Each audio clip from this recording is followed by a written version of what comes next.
নমস্কার। আজকে 25শে বৈশাখ। 25শে বৈশাখ কবিগুরু রবীন্দ্রনাথ ঠাকুরের জন্মদিনে উপলক্ষে শ্বাসমূর্ত পাঠ। নমস্কার। বিশ্বকবি রবীন্দ্রনাথ ঠাকুরের লেখা কবিতা শ্বাসমূর্ত পাঠ। দেখছো নাকি নীল মেঘে আজ আকাশ অন্ধকার, সাত সমুদ্র 13 নদী আজকে অবপার।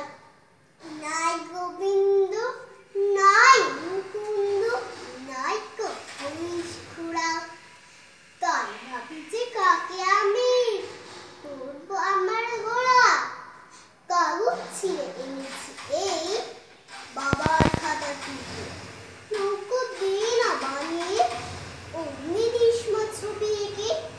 রাত করলেন বাবা বুঝি দিল্লি থেকে ফিরে, ততক্ষণ যে চলে যাব শ্বাসমূর্ত তীরে। এমনিতে তোর কাজ আছে মা, কাজ তো রোজই থাকে, বাবার চিঠি এক্ষুনি কি দিতেই হবে ডাকে।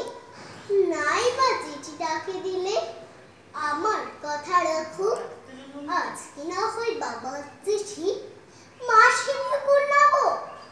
আমার এই যে দরকারি কাজ বুঝতে পারো নাকি, দেরি হলে একেবারে সব যে হবে পাখি। মেঘ কেটে যেই রোদ উঠবে, বৃষ্টি বন্ধ হলে সাত সমুদ্র 13 নদী কোথায় যাবে চলে। নমস্কার।